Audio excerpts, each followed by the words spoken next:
So what am I going to talk about? I'm going to talk about cross-national cognitive assessment within the context of the HCAP network. I'm going to talk about what is harmonization. Why do we need harmonization for an initiative that's called the Harmonized Cognitive Assessment Protocol? And then I'll talk about some steps to statistical harmonization with a pretty heavy emphasis on the pre-statistical phase of it that we use. In terms of major themes, especially when we think about something that's not as concrete, on the one hand, I'm not an economist, I'm an epidemiologist, but I imagine economists ask questions like, what's your income? Do you have a roof over your head? How's that roof doing? Do you have a job? These are kind of pretty stable, good, strong questions. But with something like cognitive functioning, I'm asking you to do a cognitive task, and I'm assuming that you're operating at your maximal ability, that you understand the question, and so on and so forth. So, when we think about cognitive assessment, it's important to think about what are the cognitive tests measuring, and why do we ask them in certain ways? By everybody point, can I ask everybody which direction is north right now? Ooh, I have 2 votes for this way, 1 vote for that way. I checked my compass. It's kind of on average, it's close to that way.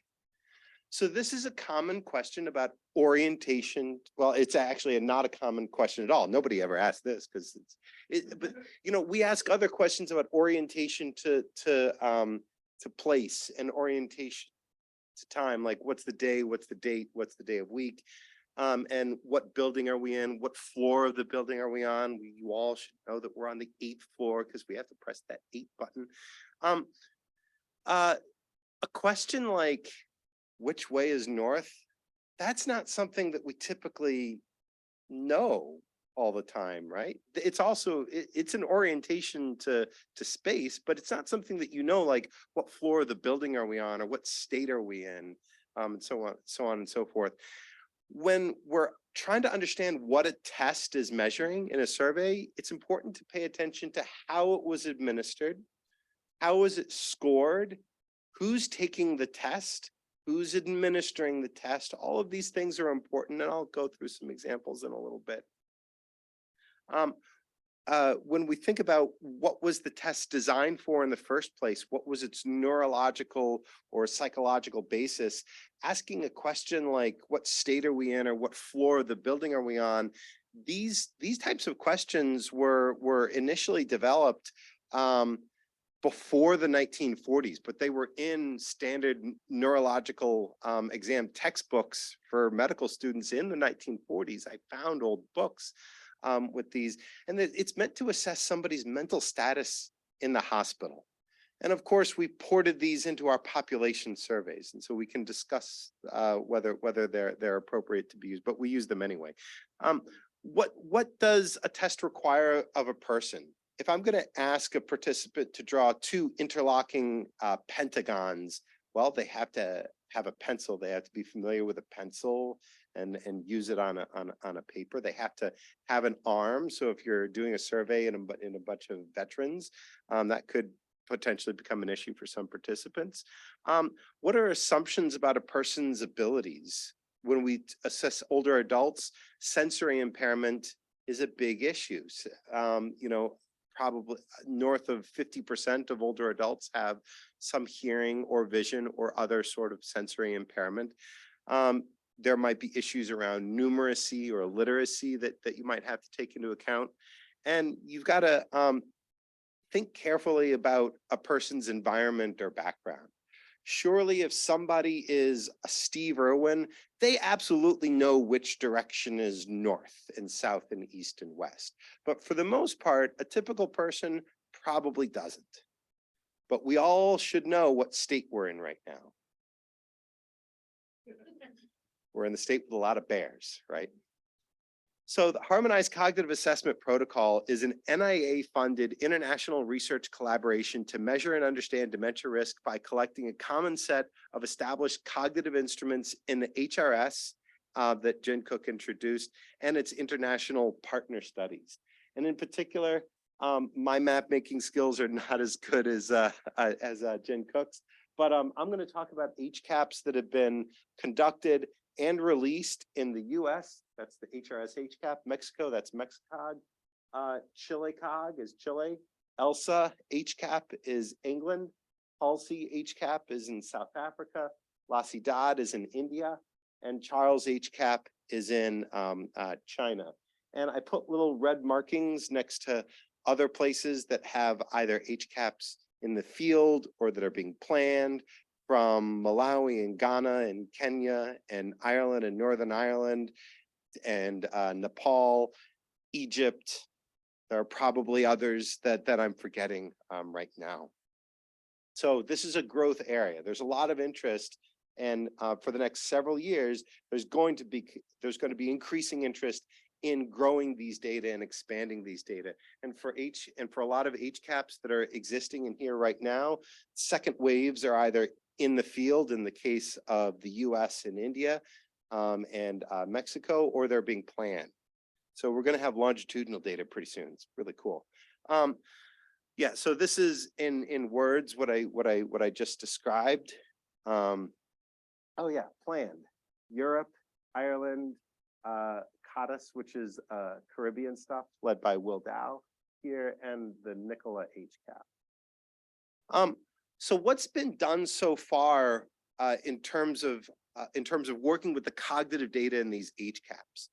There's been what I would describe as coordinated analyses in individual HCAPs. So ones in the US and in Mexico and England and India, which have separately evaluated the factor structure of these tests. So we ask a lot of tests in the battery. The original HCAP battery was, I believe, 17 cognitive tests, but certain cognitive tests can have sub-scores that you want to consider. And so we can organize these cognitive tests into domains like memory and executive functioning and orientation to time and place. And we've separately shown that in each of these places that a similar hierarchical factor analysis of cognitive abilities fits pretty well across different countries and different contexts. So that's a great start. And broadly, this is a cartoon of the factor analysis battery from La Ciudad, from a paper that we did in 2020. So we've got indicators on both sides of the screen in rectangles, and then ovals are sort of underlying constructs that we seek to represent. And these constructs can be narrow subdomains of broader domains. Broader domains, for example, might include executive functioning, the second one down in the red there. And narrow subdomains of executive functioning could include abstract reasoning and attention and speed of processing. And we construct these factors based on common correlations shared among the tests as they were administered in this study. So in terms of the gateway to global aging, our aims and deliverables for the HCAPs are to harmonize these cognitive data to make the variables research ready. So even though we have an HCAP, where HCAP stands for Harmonized Cognitive Assessment Protocol, the harmonization in HCAP really refers to the decision to administer as carefully as possible the same cognitive tests and the same cognitive test items. For various reasons that I'm gonna hopefully spend a lot of time between now and lunchtime talking about, there were some deviations that were necessary. For example, I can ask a question, what's a what's a green prickly plant that you find in the desert? Who knows that? Exactly. If I were to ask this question in India or China, do you think that would go over well? Are there cactuses in China? Maybe out in the far west, but turns out people don't know what a cactus is in China, so they had to substitute that item. So there are deviations. So this is what we do during pre-statistical harmonization, which takes a really long time. But when we do pre-statistical harmonization, we construct variables that we think are common across the studies, and we follow similar naming and coding conventions across the studies. How do you code don't knows? How do you code refusals? How do you code missing due to sensory impairment? Imputation is done using similar strategies across these studies. We do statistical harmonization. So we harmonize these individual cognitive scores into domains for, into factors for specific domains, as well as general cognitive performance that are ready to use by researchers. We're currently working right now on using this information to develop algorithmic classifications for dementia. And that's research in progress right now. And a big emphasis that we work on is that's always in our mind is research dissemination. So, you know, we talk about these resources. We try to make them available on our websites, as well as study and data on study specific websites. We also host workshops for data users and people to get their hands dirty with the data. We're going to be in Maine next week at one of these workshops, and later there's going to be a data hackathon in LA in August, where we're using these data and encouraging people to use these data. So why do we conduct cross-national harmonization?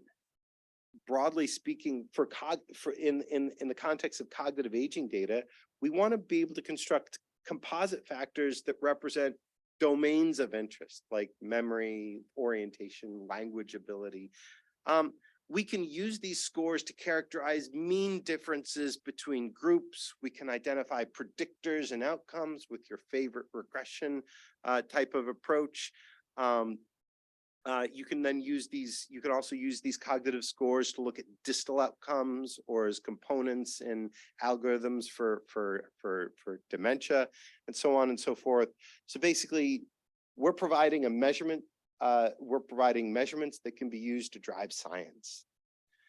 And so, you know, this workshop is about data transparency and data reproducibility. So, you know, I wanted to introduce, this is a cartoon that I give in one of my talks on reproducible research. This is kind of our ideal way to conduct research. And imagine you're doing a relatively simple secondary data analysis. So the first thing you do is you find your study data set. You go to the Gateway to Global Aging website and you download the data and you've got it. Or somebody's sent you the data in some other way. Anyway, you get the data set. You have to read read the data into your favorite statistical program, SAS, R, Stata, what have you. And then you always have to do a little pre-processing. You don't like the fact that age is actually named F1PQRAGE5 or something. So you just want to call it age, right? So you do some renaming, maybe you want to reshape some data from wide to long or whatever. You select records for analysis. You do some exploratory data analysis, which is probably the most important part of any research project.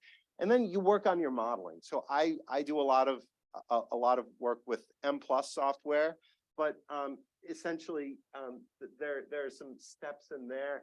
But it's essentially developing your model, testing your model, getting output and making inferences from your model. Ultimately, you write your paper, you submit it for review, deal with reviews, and you get your paper published. That's great. So this is our ideal way to conduct research, and this is the reality here of peer-reviewed research.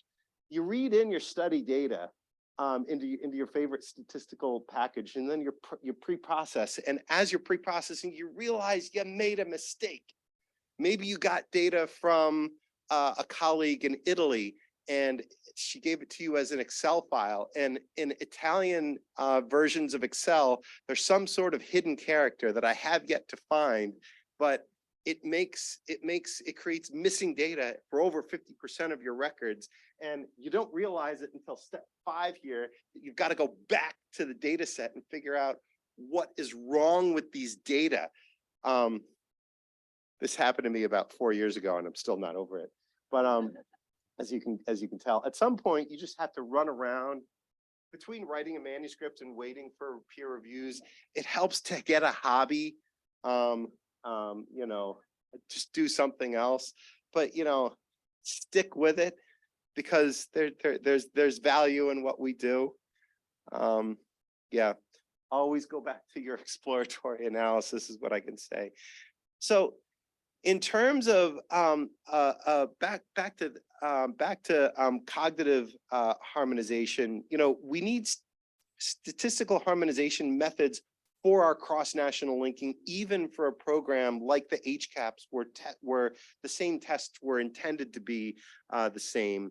So cross-national harmonization in the flavor that I'm talking about requires common test items to be linking items, to link the metric across different countries and different contexts.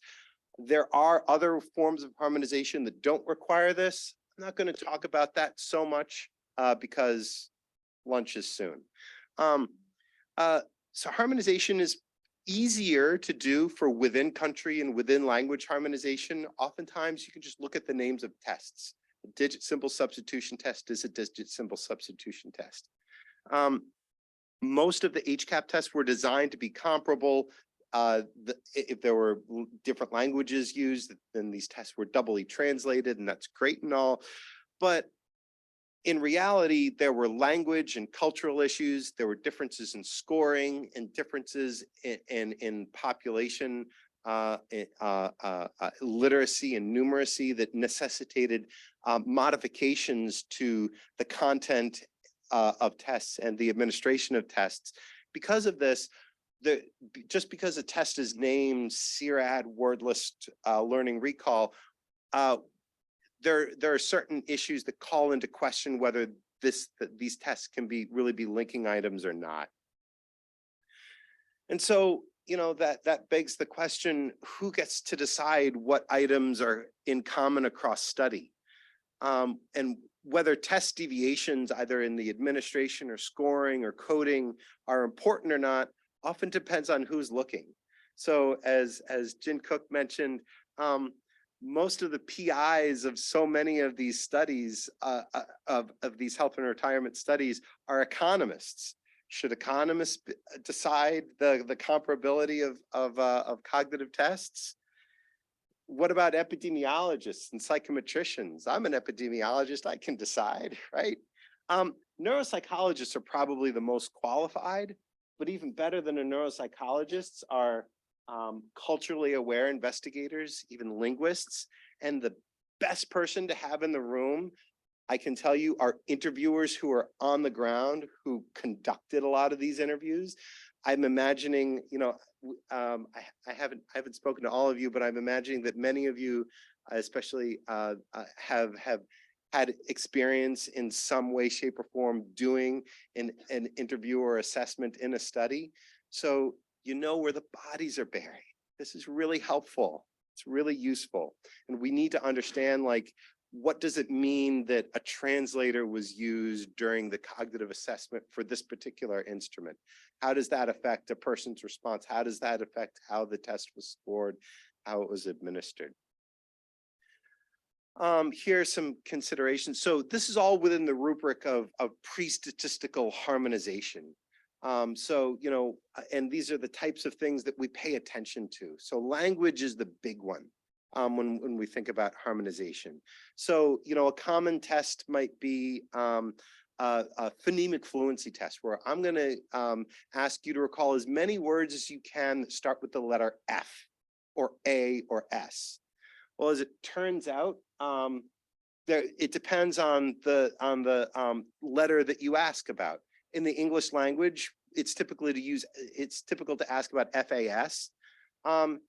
In Spanish, there aren't that many words that start with F. So you're kind of putting any Spanish speakers at a disadvantage by asking about FAS. So typically studies, at least in the US, of Spanish speakers substitute P, S, and V as an example.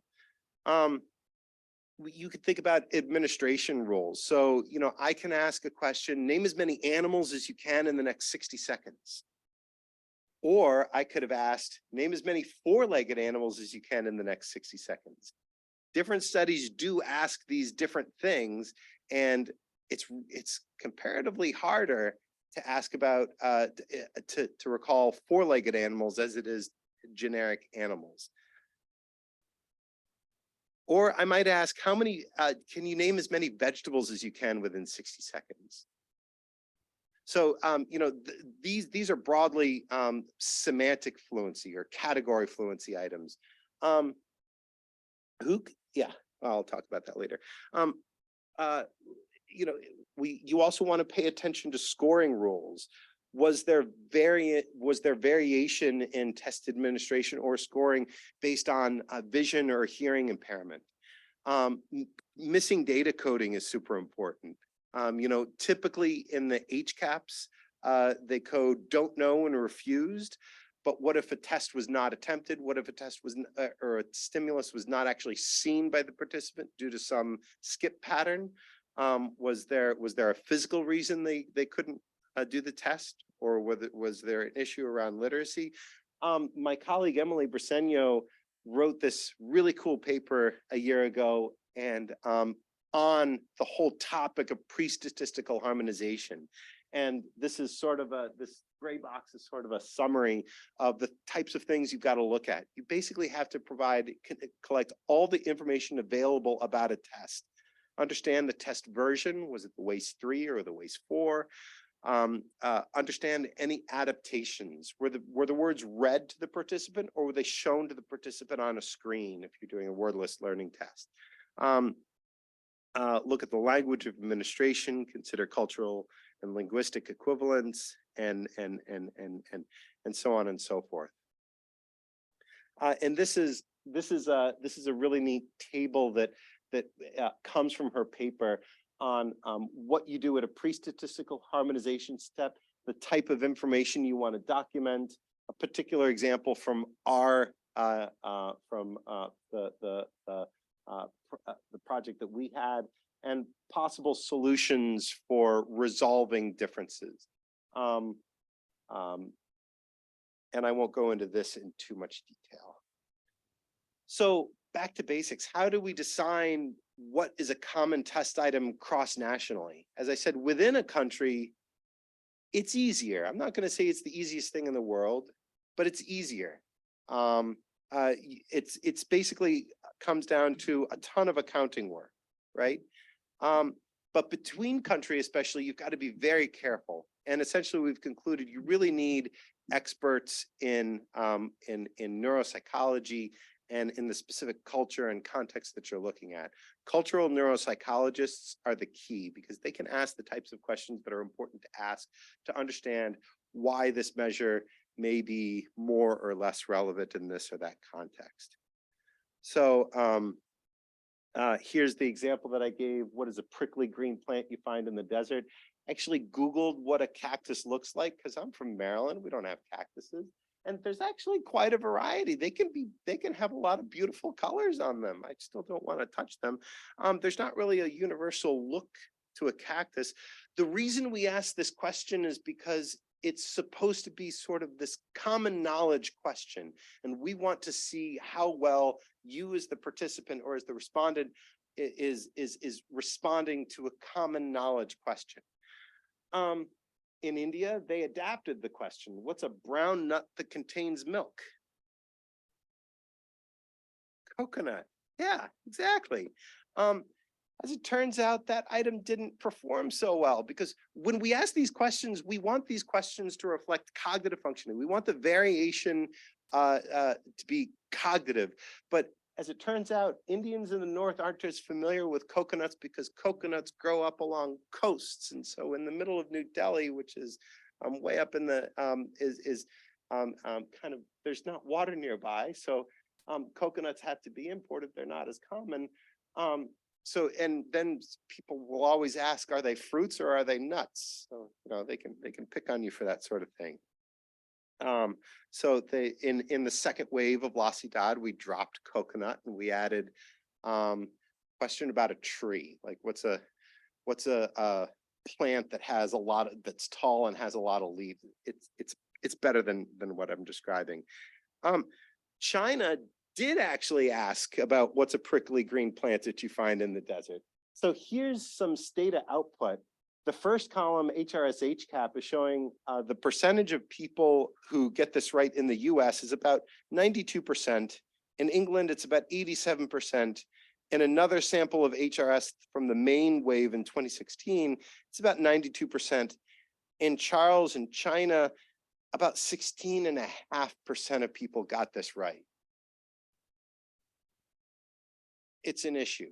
They probably shouldn't have asked this question.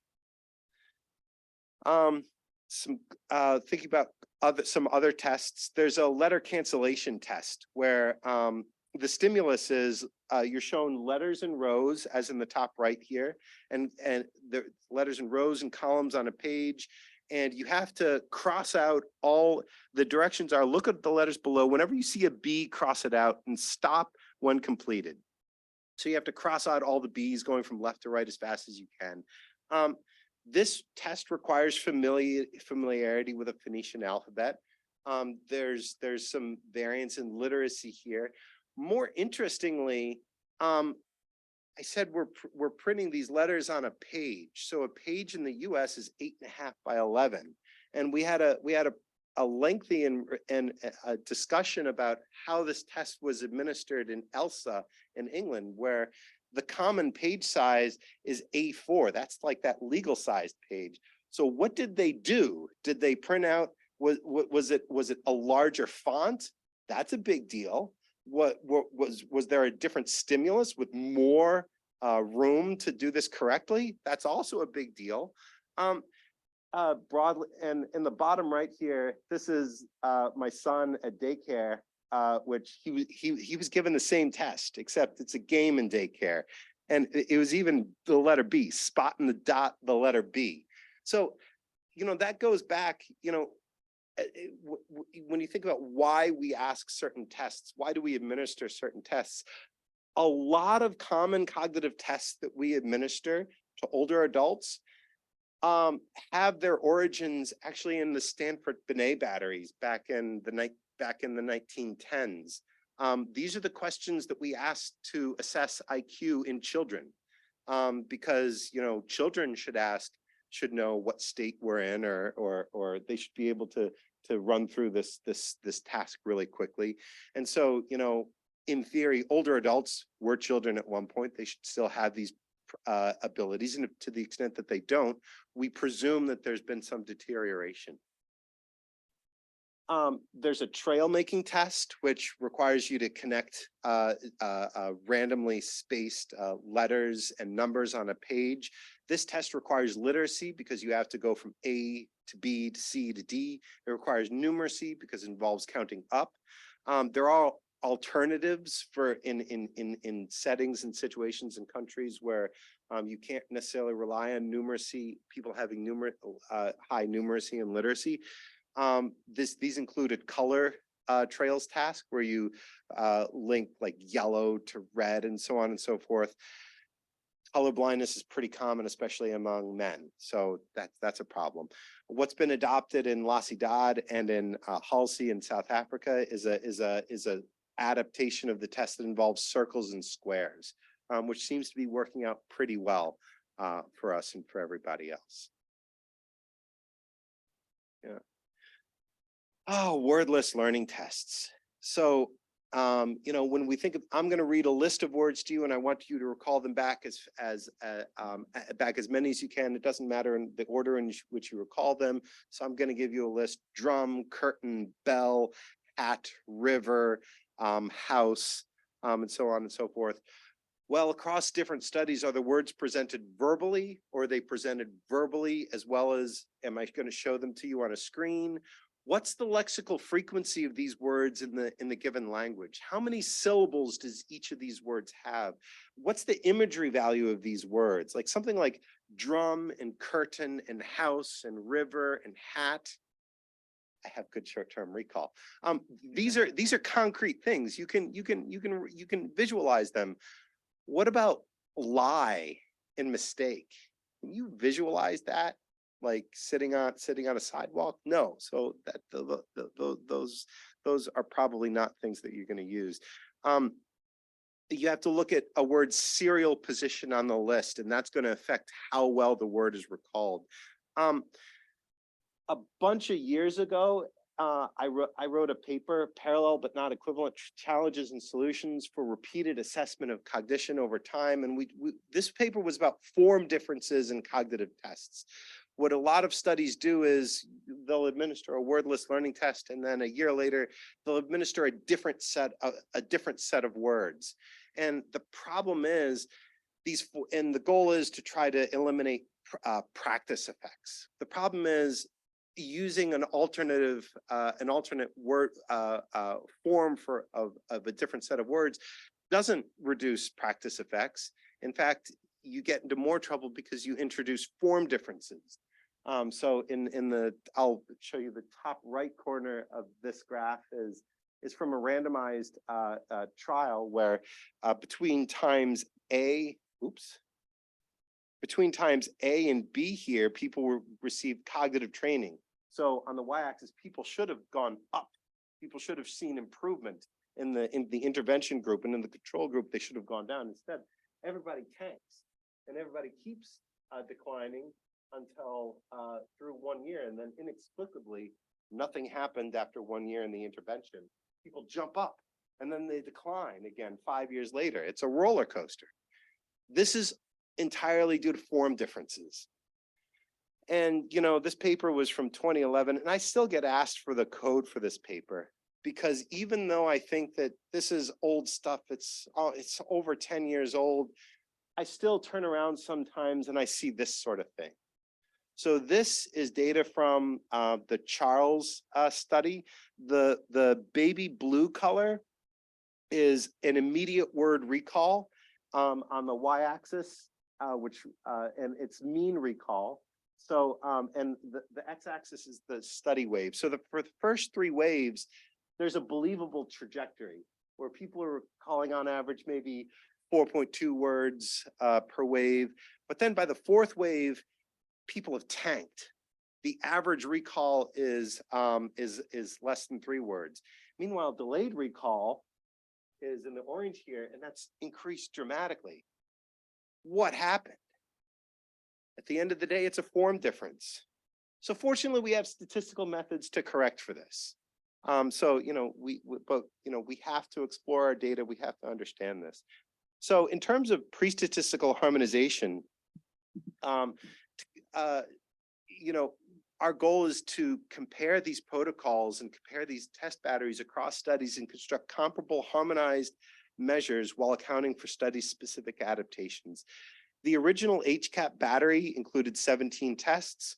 We've identified, after accounting for, at the pre-statistical phase, the variation in test administration, we've got up to 80 cognitive test items that we work with. Here's an HCAP comparison table. And this is just showing some of the distinctions. Like, for example, there's a CIRAD wordless learning test where in HRS and in ELSA, the US and England, and in China, the words were presented visually and verbally. But whereas in Mexico, South Africa, and India, they were presented verbally and not visually. That was considered an important enough difference that we want to consider these items non-comparable for reasons of harmonization. I'm getting the 5-minute warning, so I'm gonna skip ahead really quickly. Within the Gateway to Global Aging, we provide code books, which are glorious. They are awesome. They provide documentation about the harmonized HCAP data sets, and they discuss issues around weighting and imputation. And they even explain cross-wave differences within an HCAP, as well as inter-HCAP differences, which are really cool. So this is our reality of a peer-reviewed research. Our goal is to produce these harmonized scores and to do all the running around and getting hobbies so that you guys don't have to, so that you guys can use these scores that we derive. how do we conduct statistical harmonization? This is the meat slide for what I mean when we talk about statistical harmonization, or more appropriately, co-calibration. We use this approach to generate summary factors for general cognition, orientation, and memory, and executive functioning and language. What we do is essentially we start with a first study, the HRS HCAP. In our example, we go through our pre-statistical harmonization up until we derive a harmonized set of items. We use item response theory to estimate item parameters for these items, and basically item response theory is closely related to factor analysis, where you're trying to understand underlying common factors. And then so we estimate item parameters, and we save those item parameters into an item bank. We then take another data set in step 6 there. We do the same sort of pre-statistical harmonization, and we have a harmonized set of items for that other study, whether it's South Africa, India, England, what have you. And then we do IRT standardization, where for items that were in common between the study in study 1 and the other data in study 6, we constrain the parameters for the items, for those common items between the studies, to be what they were in study 1. And for items that are new that we haven't seen before, we freely estimate those parameters in the standardization step, but we add those parameters into our item bank. Ultimately, we're going to run through every study until we've got all of the items and all of the parameters for the relevant items saved in our item bank. And then we can end up with a pooled data set with equated latent trait estimates that can then be used. What we really like about this approach is it's readily scalable. We can add second waves. We can add Kenyan data once it's available. And other consortia are also using a similar item banking framework. Basically, anybody who ever asks me to harmonize cognitive data, this is my hammer, and I'm going to use my hammer. So we can come up with scores, and these are summary scores. There are columns for specific domains and rows for the individual country. So the first column is a distribution of scores for our general cognitive performance measure, and we come up with fairly nicely normally distributed scores. Not so in the case of orientation to time and place, because orientation to time and place tends to consist of a lot of really easy items. So when you ask a bunch of easy items, you get ceiling effects. So, you're just not going to be able to discriminate among highly cognitively functional people. In addition to estimating scores like people's level along a latent trait, we can estimate the reliability or the precision of our estimated scores based on the estimated model. So we can describe the reliability. It's really good for general cognition and for memory across all these studies. It's really good, especially at lower levels of language ability. It's pretty poor for at higher levels of orientation ability, which is what leads to that ceiling effect. We can also ask, did we mess up? Did we miss something in pre-statistical harmonization efforts? Did we miss any important cross HCAP differences? One of my favorite quotes: "The best laid plans of mice and men often go awry." So we developed our own within item response theory. There's something called DIF testing, differential item functioning testing. We developed our own procedures tailored to the HCAPs to evaluate DIF testing, which I won't go into. We're at -2 minutes, so we're gonna skip a lot of the details, but you can read about it. Essentially, when we look at DIF testing, as it turns out, there are some things that we did miss. So there's something going on with. So here's a number of participants and the proportion in each study and for each domain whose scores showed impactful DIF. In other words, we missed something. There's something that's hinky about test items. So all participants in MEXCOG from the memory domain showed impactful DIF, suggesting there was an issue there. 82% for orientation domain, 22% of La Ciudad participants, and 83% of Halsey participants. And of all things in orientation, suggested that there was an issue. I can tell you for the orientation domain, the issue was what is the year?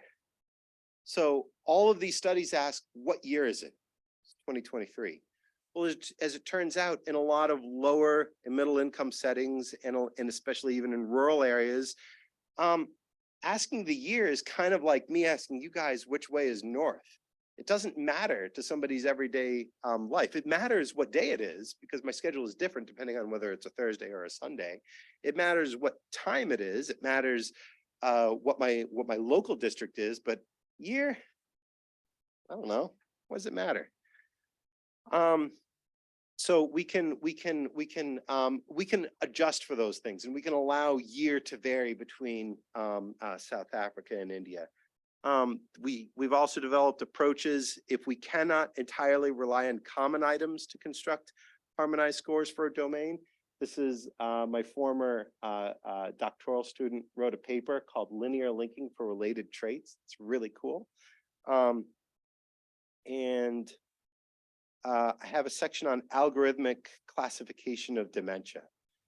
Essentially, a lot of progress has been made in individual HCAPs to derive algorithmic classifications of dementia, which is a whole other, is basically a categorized impairment variable, which is different from the continuous cognitive score that I've talked to you about.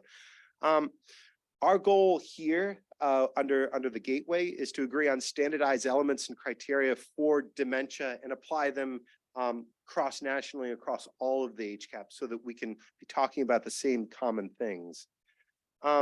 We have ingredients like cognitive impairment, informant ratings of various things, self-rated memory. We have these ingredients, but we need a recipe. We need a recipe for how to combine these ingredients. We could use DSM-5 criteria, neuropsychological criteria. That's another talk that I'll give after lunch, unless Tristan fights me for it. And then research dissemination is a key goal. So you can access a lot of the harmonized HCAP data on websites. You could do comparison tables. Ultimately, we'll never get back to our ideal way that we wish that we could conduct research, but at least it'll be a little more straightforward and less worrisome. Thank you.